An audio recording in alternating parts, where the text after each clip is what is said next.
My name is Karim Ali Qasim. I'm International Professor of Environmental and Indigenous Studies at Cornell University. I am also the lead PI of the Ecological Calendars and Climate Adaptation Project in the Pamir Mountains of Central Asia, as well as the United States. And I would like to share with you our story of this transdisciplinary project in all of these indigenous and rural regions. Like any transdisciplinary project, our story begins with those who made it possible. Let me acknowledge the Belmont Forum's Mountains as Sentinels for Change initiative and support and guidance from the American Geophysical Union's Thriving Earth Exchange program. The National Science Foundation of the United States and Cornell's Atkinson Center for a Sustainable Future provided valuable funding for our work.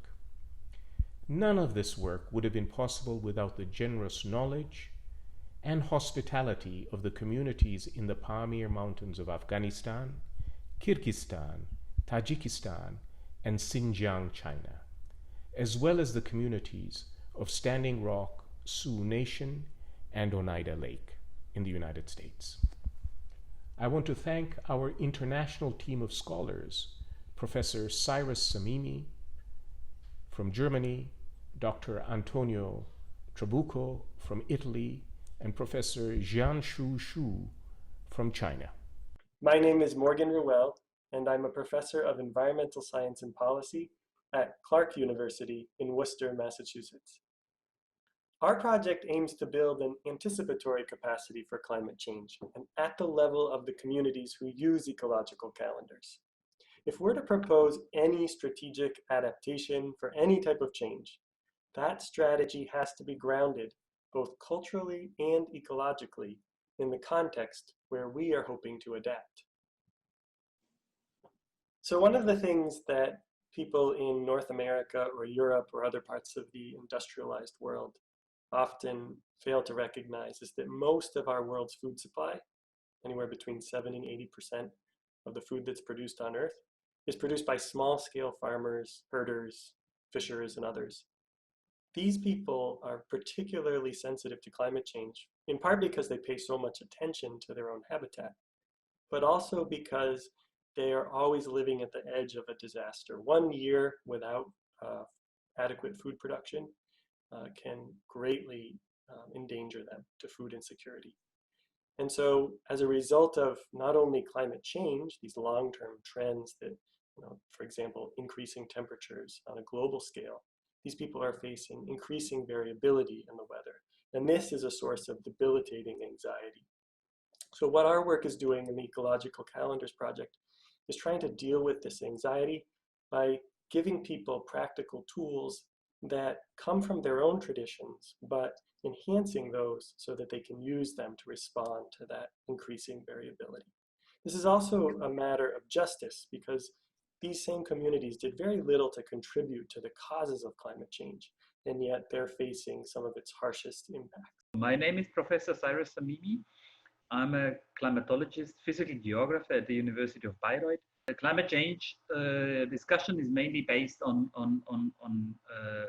data coming from global data sets, which are pretty coarse. So they, especially in mountain areas, they give an average picture of changes in temperature and precipitation. But if you go to the local scale, there might be specific situation which is not reflected in the global data set.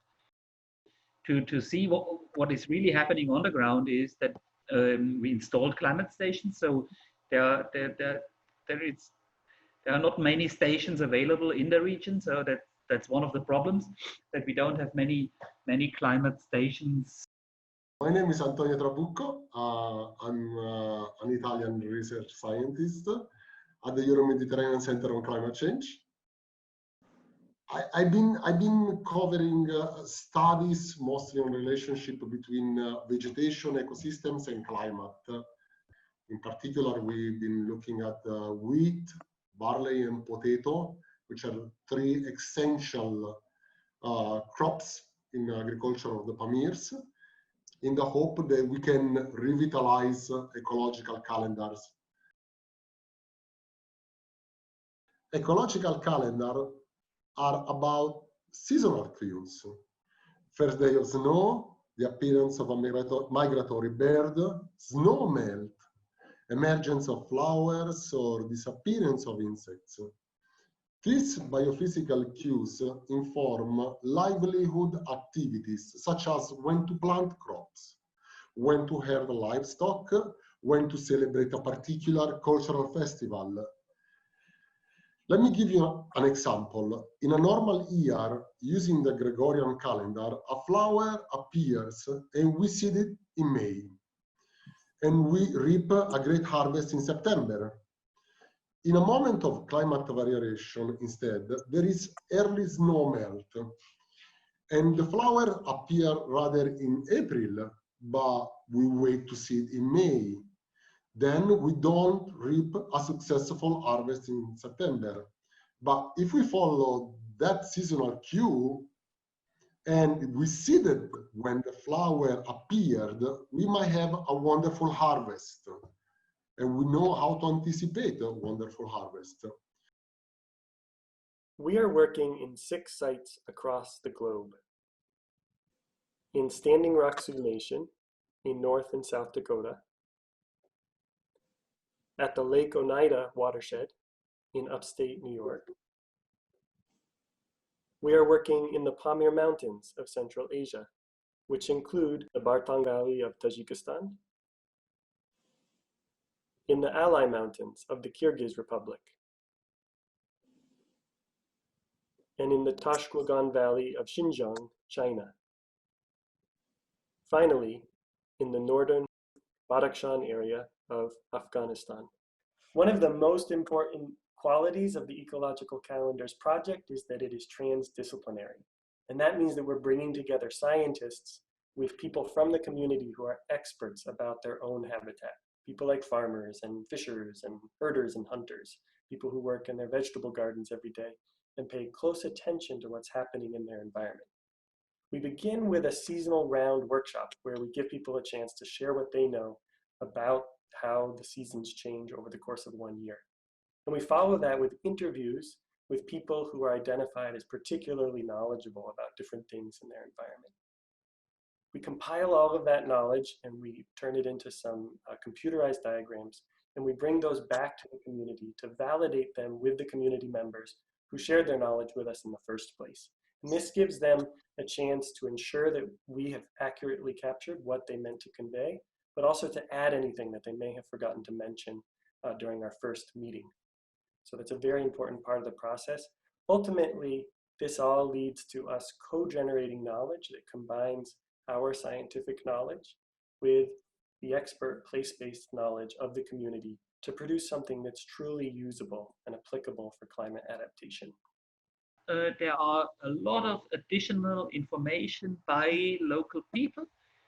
So this is the great opportunity and the great gain from involving people and observation of people on the ground, which brings very new insights into climate change analysis and discussions. We expect concrete and long-term outcomes from this participatory project. First, implementable ecological calendars with immediate impact that are context-specific and relevant. Second, transfer of this co-generated knowledge to the next generation by developing curriculum specifically for schools as well as undergraduate students so that this knowledge remains dynamic and adaptive to change. Third, policy formulation that effectively guides local and regional governments in anticipating climate change. To achieve all of this, we're planning an international conference involving diverse community experts, international scientists, policymakers from different countries, artists and students in June 2021 to share this co-generated knowledge globally. The Botanic Gardens and the Herbert F. Johnson Museum of Art at Cornell University are providing the enabling environment to engage with art exhibits that reflect our research findings.